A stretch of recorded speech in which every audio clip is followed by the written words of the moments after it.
नमस्कार दोस्तों, स्वागत है हमारे YouTube चैनल एग्जामोफोबिया में।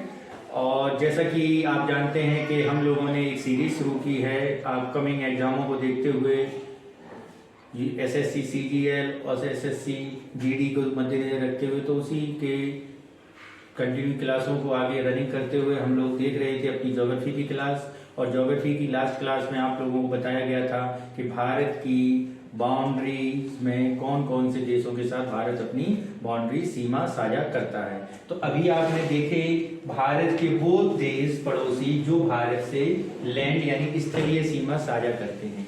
अब उसी के बाद हम लोग देखेंगे कि भारत की कोस्टल सीमा में कितने देश साझा करते हैं। तो भारत की अगर हम कोस्टल सीमा देखें तो भारत की हम जलीय सीमा देखें, भारत की यानी कोस्टल सीमा देखें तो कोस्टल बाउंड्री में, जलीय सीमा में, कोस्टल सीमा में कितने देश हैं हमारे? कोस्टल सीमा में हमारे देश हैं 7 कंट्रीज हैं। कितने हैं बच्चों?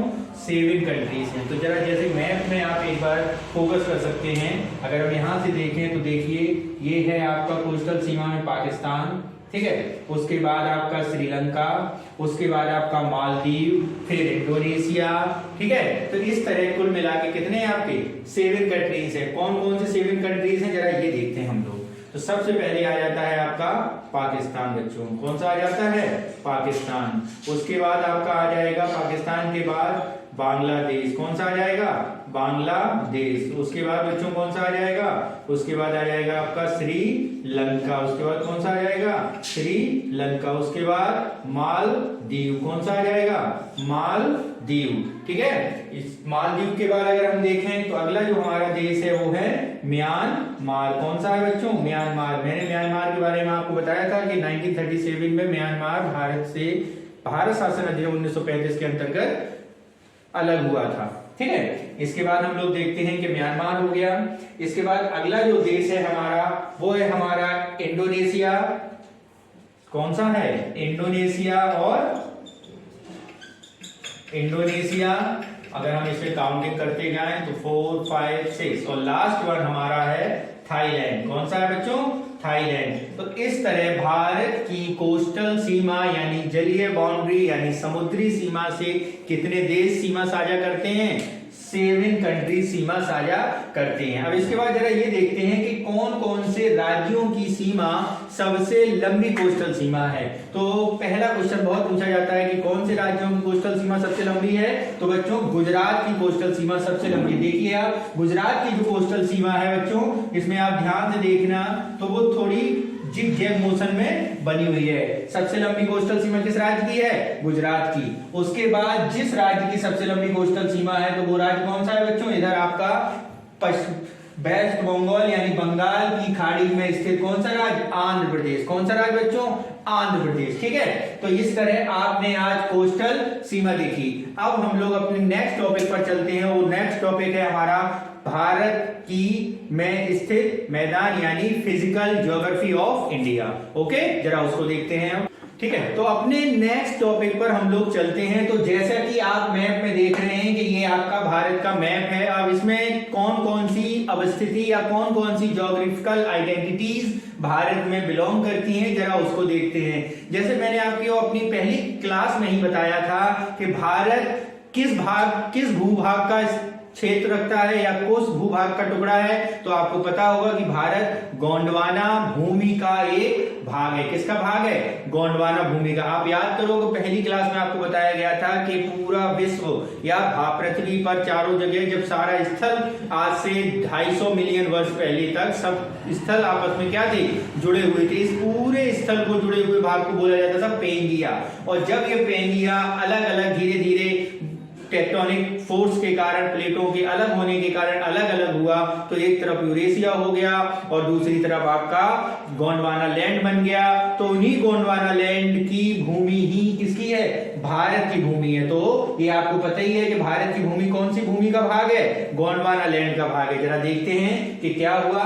तो सबसे पहले हम देखते हैं कि भारत का भौतिक स्वरूप क्या है। हम देख रहे हैं भारत का भौतिक स्वरूप। भारत का भौतिक स्वरूप यानी फिजिकल आइडेंटिटी ऑफ इंडिया। जरा देखते हैं इसमें कौन कौन सी भौतिक आकृतियां भारत में पाई जाती हैं। तो पहली आकृति यहीं से स्टार्ट करेंगे। सबसे पहले भारत में है महान हिमालय। क्या है? हिमालय रीजन। सबसे पहले भारत में क्या आता है? हिमालयी रीजन यानी हिमालय पर्वतीय क्षेत्र, हिमालय रीजन। नेक्स्ट आता है आपका दूसरा जो पार्ट है, हिमालय से आप नीचे उतरे तो आप देखेंगे गंगा और यमुना के द्वारा बना हुआ मैदान। तो इस मैदान को बोला जाता है, जैसे अगर हम देखें तो ये गंगा यमुना का मैदान भारत की किस ओर स्थित है? किस ओर? डायरेक्शन बताइए आप लोग कमेंट बॉक्स में जाके, किस ओर स्थित है? ये भारत के उत्तर दिशा में स्थित है, इसीलिए क्या बोला जाता है? उत्तर के विशाल मैदान। क्या है? उत्तर के विशाल मैदान। ठीक है। इसके बाद आता है अगला पॉइंट, यानी हम उत्तर के विशाल मैदानों के पास पहुंच गए हैं। अब हम लोग चलते हैं अपने अगले क्षेत्र की और नीचे उतरे। हम जब नीचे उतर आए, सपोज दैट हम सीधे बिल्कुल नीचे आ गए, तो वो क्षेत्र है आपका तीन ओर से समुद्र से घिरा हुआ। ये क्षेत्र होता है आपका प्रायद्वीपीय भारत। कौन सा भारत? पेनिनसुला ऑफ इंडियन, प्रायद्वीपीय भारत यानी दक्षिण भारत। कौन सा क्षेत्र है ये? प्रायद्वीपीय भारत है। ठीक है। इसके बाद हम लोग अपने अगले क्षेत्र पर चलें तो अगला जो क्षेत्र है हमारा, वो हमारा है कौन सा? कोस्टल रीजन यानी समंदर के आसपास। कौन सा है? कोस्टल रीजन, समुद्र के आसपास वाले क्षेत्र, यानी इसे क्या बोलेंगे आप लोग? कोस्टल रीजन यानी कोस्टल रीजन बोला जाएगा इसे, कोस्टलीय क्षेत्र। ठीक है। इसके बाद जो आपका छठवां पांचवा पार्ट आता है वो आपका आता है यहां पर, कौन सा? गुजरात और राजस्थान के पश्चिमी क्षेत्र में स्थित एक क्षेत्र है, यानी गुजरात के उत्तर में, जिसका नाम है डेजर्ट यानी थार मरुस्थल। कौन सा मरुस्थल है? थार मरुस्थल। यानी भारत का सबसे बड़ा मरुस्थल के बारे में अगर पूछा जाता है, रेगिस्तान का पूछा जाता है, तो वो कौन सा रेगिस्तान है? थार का रेगिस्तान है। नेक्स्ट हमारा बच्चों है अगला जो क्षेत्र है, ये तो भारत की मुख्य भूमि वाला रीजन हो गया। अगला जो रीजन है वो है हमारा कौन सा?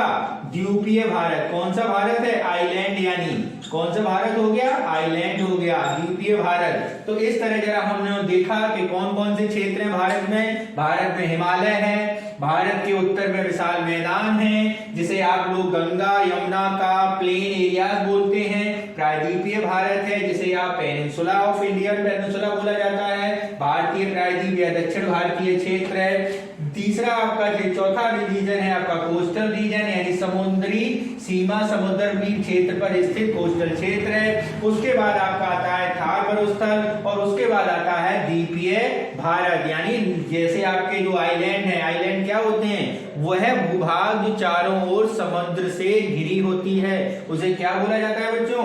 द्वीपीय भारत क्षेत्र बोला जाता है। तो भारत के ऐसे कई क्षेत्र, जैसे आप यहाँ मैप में जरा ध्यान देंगे, मैप में जैसे ये है आपके अंडमान निकोबार द्वीप समूह, इनका किसका अधिकार क्षेत्र में आते हैं? भारत के अधिकार क्षेत्र में आते हैं। ऐसे ही लक्षद्वीप वाला क्षेत्र किसके अधिकार क्षेत्र में आता है? भारत के अधिकार क्षेत्र में आता है, यानी इनके चारों ओर समुद्र है। ठीक है। तो ये वो क्षेत्र हैं जिसमें भारत को भौतिक स्वरूप के अंतर्गत बांटा गया है। अब हम लोग देखेंगे कि इस भौतिक स्वरूप में कौन कौन से क्षेत्र हैं जिनसे आपके एग्जामों में प्रश्न आते हैं। तो सबसे वाला क्षेत्र आपका हिमालय है, इस पर चलते हैं। हिमालय ही क्षेत्र। ठीक है बच्चों। तो जैसा कि आपको पता है कि भारत के उत्तर में कौन सा पर्वत स्थित है? हिमालय पर्वत स्थित है। कौन सा पर्वत स्थित है?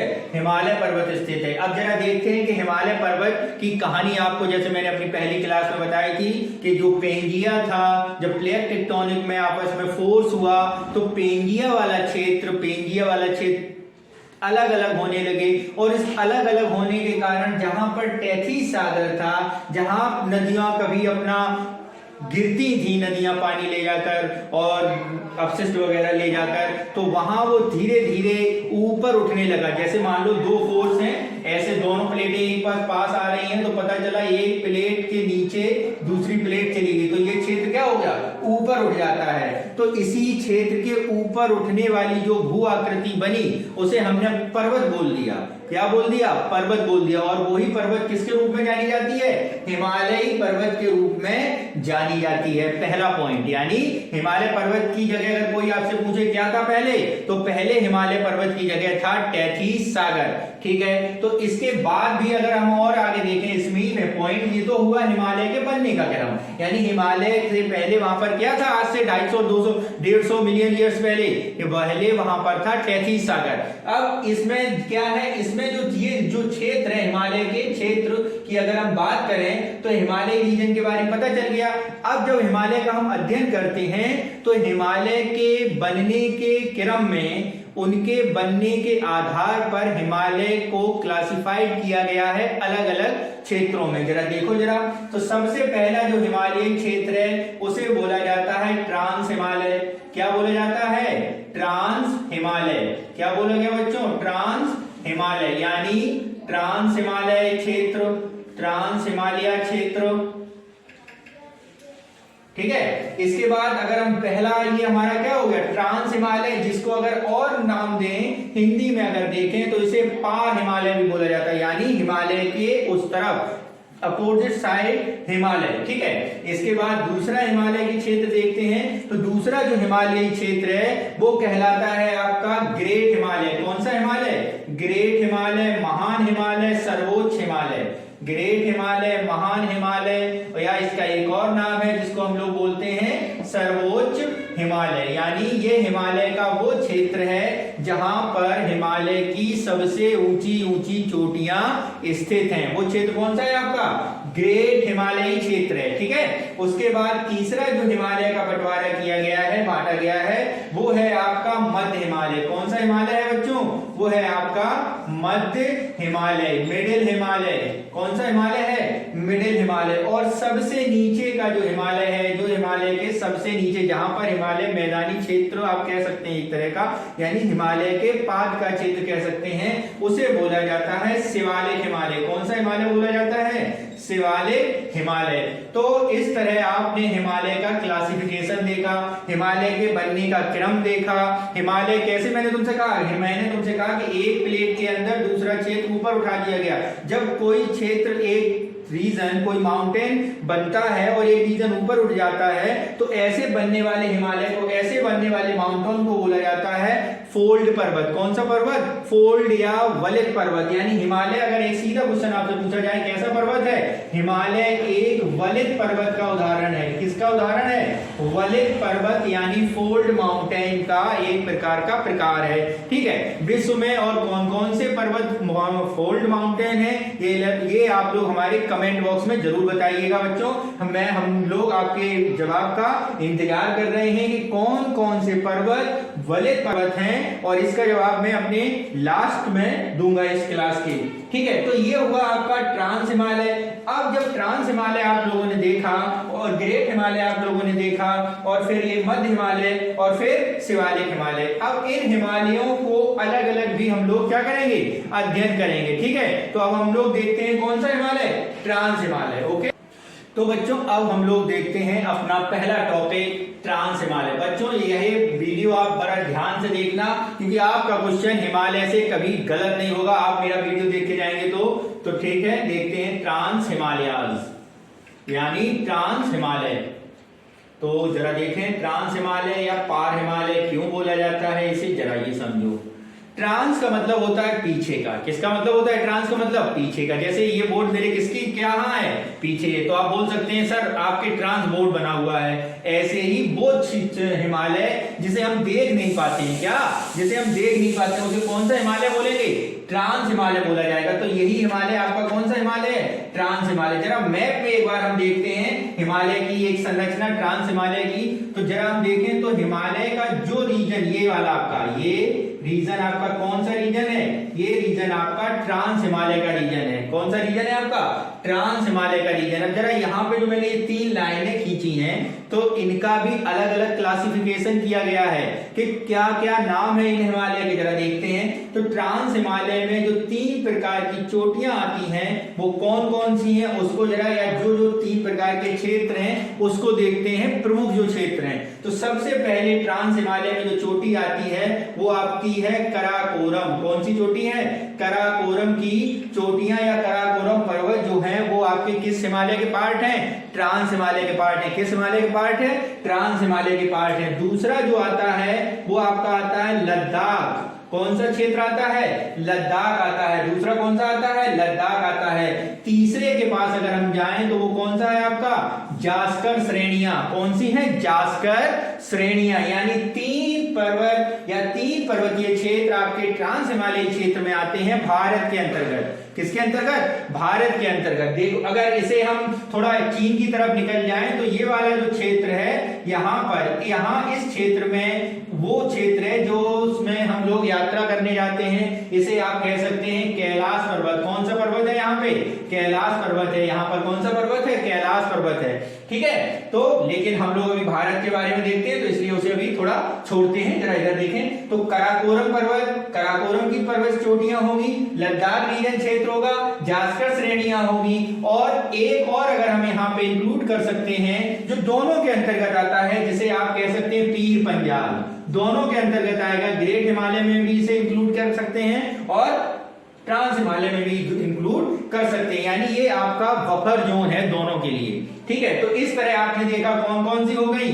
कराकोरम हो गई, लद्दाख हो गई और जास्कर हो गई। तो जरा इस क्वेश्चन भी पूछा जाता है कि ट्रांस हिमालय में कौन कौन सी पर्वत चोटियां स्थित हैं, तो जरा उस पर ध्यान देना। कराकोरम है, लद्दाख है और जास्कर है, और इनका क्रम भी यही है। ऊंचाई पर सबसे कराकोरम है, उसके बाद लद्दाख है, उसके बाद जास्कर है। ठीक है बच्चों। तो अब आती हैं कि कराकोरम बाएं कौन कौन सी चोटियां हैं, जरा इस पर देखते हैं। तो कराकोरम में जब हम अध्ययन करेंगे तो हमें पता चलेगा कि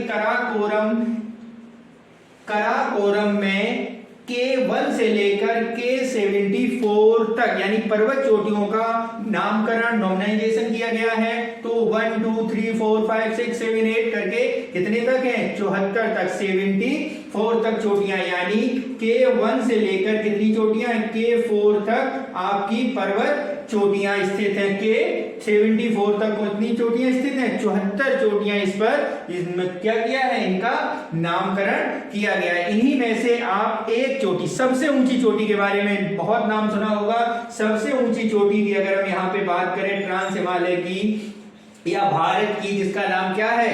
K2 है। क्या नाम है इसका?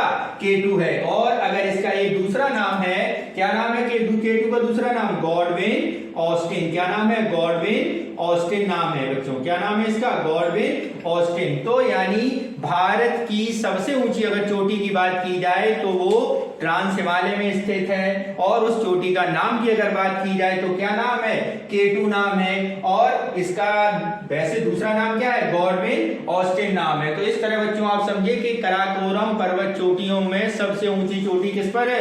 K2 को नामकरण किया गया है। और यहाँ पर मैप में आप देख सकते हैं ये वाली जो पर्वत चोटी है उसका नाम K2 है। ठीक है। और ये जो क्षेत्र है ये भारत के अंतर्गत या भारत के अंडर अभी नहीं आता है। ये जो क्षेत्र है वो पाकिस्तान के अंडर आता है, यानी पीओके, जिसे आप लोग जानते हैं पीओके के रूप में, जिसको कहते हैं पाक अधिकृत कश्मीर, पाकिस्तान ऑक्युपाइड कश्मीर, उसी के अंतर्गत आता है। इसीलिए भारत की के लिए तो ये आंसर ठीक हो जाएगा, लेकिन भारत में के लिए आंसर जाएंगे तब हम जाएंगे अपनी सिक्किम में जो चोटी स्थित है कंचनजंगा के लिए। तो इस तरह यहाँ पर 2 पॉइंट आपको विशेष ध्यान देने हैं। तो कंचनजंगा जो हमारे ग्रेट हिमालय का पार्ट है तो उसे बाद में हम लोग डिस्कस करेंगे। तो अभी हम लोग किस पर फोकस करते हैं? K2 पर फोकस करते हैं। तो K2 हमारी क्या हो गई? गॉडविन ऑस्टिन हो गई। इसके बाद आ जाइए आप लोग लद्दाख के पास। लद्दाख के लिए अगर हम देखें तो लद्दाख, जैसे कि आप जानते हैं कि भारत में 2019 में 30 अक्टूबर 2019 को चेंज करके जम्मू कश्मीर से 2 केंद्र शासित प्रदेश बनाए गए हैं। एक जम्मू एंड कश्मीर बनाया गया है और एक लद्दाख बनाया गया है। तो लद्दाख को ज्योग्राफी के अंतर्गत केवल एक चोटी के लिए चोटी का नाम है राकापेसी पर्वत। क्या नाम है? राकापेसी पर्वत। कौन सा पर्वत चोटी है यहाँ पे? राकापेसी पर्वत चोटी है। यहाँ पर राकापेसी की एक विशेषता है, वो विशेषता ये है कि ये विश्व का सबसे तीव्र ढाल वाला, ये समझो जैसे मान लो, जैसे अगर हम माउंटेन बनाएं तो ऐसा माउंटेन इंडिकेट करते हैं कि नहीं, डेल्टा के नुमा, लेकिन इसके साथ क्या है, राकापेसी के साथ, राकापेसी के साथ ये एक तरफ तो एंगल में कर रहा है लेकिन दूसरी तरफ बिल्कुल सीधा ढाल है, यानी विश्व की सबसे तीव्र ढाल कौन सा है, किसका है? राकापेसी पर्वत का है। किसका है? विश्व का सबसे तीव्र ढाल किसकी है? राकापेसी पर्वत की सबसे तीव्र ढाल है। ठीक है बच्चों, अब इसके बाद बात करते हैं हम लोग लद्दाख क्षेत्र में स्थित या आपके ट्रांस हिमालय में स्थित किनके बारे में? स्थित ग्लेशियर्स के बारे में। किसके बारे में अध्ययन करेंगे? ग्लेशियर्स के बारे में अध्ययन करेंगे। जरा देखते हैं कि यहाँ पर कौन कौन से ग्लेशियर स्थित हैं। ठीक है बच्चों, ठीक है। तो अभी हम लोगों ने कराकोरम पर्वत चोटियां देखी, लद्दाख देखा क्षेत्र, और जैसे कि आप लोगों के कमेंट में आ रहा है सर जास्कर श्रेणी में कोई भी ऐसा पर्वत श्रेणी विशेष नहीं है जिसको बताया जाए, इसलिए केवल आप जास्कर को, लद्दाख, कराकोरम और जास्कर इसी क्रम में याद करें कि उनका क्रम क्या है। ठीक है, यहाँ पर जो अगला टॉपिक देखिए, विषय के पंडित बनाना हमारा उद्देश्य नहीं है, हमारा उद्देश्य है आपको सिलेक्शन दिलाना। ठीक है, तो इसी के लिए हम लोग अब अपना जो क्वेश्चन पूछा जाता है उसकी तरफ मूव करते हैं। तो जो हमारा अगला क्वेश्चन पूछा जाता है वो पूछा जाता है ग्लेशियर्स के बारे में, हिमनद के बारे में। तो जरा उसे देखते हैं कि कौन कौन से ग्लेशियर यहाँ पर स्थित हैं। ठीक है बच्चों, तो जरा देखते हैं कौन कौन से ग्लेशियर हैं यहाँ पर। तो जो ग्लेशियर, इसे या हिंदी में लिखते हैं हिमनद, तो यहाँ पर प्रमुख तौर पर 4 ग्लेशियरों को देखा जाता है। तो सबसे पहले ग्लेशियर है आपका बियाफो। क्या नाम है? बियाफो ग्लेशियर। ठीक है, कौन सा ग्लेशियर? बियाफो। उसके बाद वॉल्टेरो। कौन सा है? वाल्टोरो। कौन सा ग्लेशियर है? वॉल्टेरो ग्लेशियर है। ठीक है, और उसके बाद आपका हिस्पर। कौन सा है? हिस्पर ग्लेशियर है। और सियाचिन ग्लेशियर तो आप लोगों ने बहुत सुना होगा, सियाचिन ग्लेशियर। कौन सा ग्लेशियर बच्चों? सियाचिन ग्लेशियर। सियाचिन ग्लेशियर की यहाँ पर देखिए 1, 2, 3 एंड 4, यहाँ पर बात करते हैं हम लोग विशेष तौर पे जो क्वेश्चन और हमेशा इंडियन और चाइना के बीच में एक हॉट टॉपिक के रूप में रहता है सियाचिन ग्लेशियर। ये एक महत्वपूर्ण आर्मी क्षेत्र है। ये समझिए कि विश्व की सबसे ऊंची सीमा जिस क्षेत्र में स्थित है वो कौन सा क्षेत्र है आपका? सियाचिन क्षेत्र ही है, जहां पर विश्व की सबसे ऊंची क्या है? आर्मी बेस बनाया गया है। पहली बात तो यही समझो, क्या बनाया गया है? विश्व का सबसे ऊंची आर्मी बेस बनाया गया है। और ये किन 2 देशों के बीच है? भारत और चीन के बीच है। भारत और चीन के बीच है। इसके 2-4 महत्वपूर्ण पॉइंट है, जरा उस पर एक बार देखते हैं। विश्व की सबसे ऊंची, क्या है? विश्व की सबसे ऊंची सीमा क्षेत्र, विश्व का सबसे ऊंची सीमा क्षेत्र कौन सा है आपका? सियाचिन ग्लेशियर है। ठीक है, इसके बाद अगला पॉइंट, सियाचिन ग्लेशियर में मैंने तुमसे एक बताऊं, जहां पर 2 पर्वत श्रेणियां बनती हैं या फिर 2 पर्वत चोटियां अलग अलग होती हैं, तो वहां पर कई दर्रों का निर्माण हो जाता है। क्या हो जाता है? कई दर्रों का निर्माण हो जाता है। तो यहाँ पर भी एक दर्रा स्थित है, उस दर्रे को कहा जाता है कराकोरम दर्रा। कौन सा दर्रा है बच्चों? कराकोरम दर्रा या कराकोरम पास बोला जाता है। तो विश्व का सबसे ऊंचाई पर स्थित दर्रा कौन सा है? विश्व का सबसे ऊंचाई पर स्थित दर्रा, विश्व का सबसे ऊंचाई पर स्थित दर्रा कौन सा है? कराकोरम दर्रा। विश्व का सबसे ऊंचाई पर दर्रा कौन सा स्थित है? कराकोरम दर्रा। तो इस तरह आपने आज ग्लेशियर देखा, ट्रांस हिमालय का क्लासिफिकेशन देखा। ट्रांस हिमालय में 3 क्षेत्र हैं, लद्दाख, कराकोरम, जास्कर। इसमें कराकोरम में जो पर्वत चोटी है, सबसे ऊंची पर्वत चोटी है वो K2 है, जो जिसका दूसरा नाम गॉडविन ऑस्टिन है, जिसे भारत की सबसे ऊंची चोटी कहा जाता है। फिलहाल उस पर पीओके के क्षेत्र में आती है, पाकिस्तान ऑक्युपाइड कश्मीर में आती है, तो उसका ही क्षेत्र उसी के अधिकार क्षेत्र में है। इसके अलावा आपने 4 ग्लेशियर देखे, हिमनद देखे। इसमें सबसे महत्वपूर्ण सियाचिन ग्लेशियर है जो विश्व के सबसे ऊंचाई पर स्थित सीमा क्षेत्र है, और वहां पर एक विश्व का सबसे ऊंचा दर्रा है ऊंचाई पर स्थित। तो इस तरह आज हम लोगों ने अपने हिमालय का पार का क्षेत्र देखा। ठीक है, कल हम लोग हिमालय के अपनी नेक्स्ट क्लास में देखेंगे ग्रेट हिमालय, मिडिल हिमालय और शिवालिक हिमालय। आपको वीडियो कैसा लगा और हमारी जो टीम के द्वारा काम किया जा रहा है मैथ की क्लासेस, रीजनिंग की क्लासेस, उसके बारे में हम लोगों को जरूर बताइए। आपके कमेंट हमें मोटिवेट करते हैं और हमें कुछ अच्छा करने के लिए और प्रेरित करते हैं। स्वस्थ रहिए। धन्यवाद बच्चों।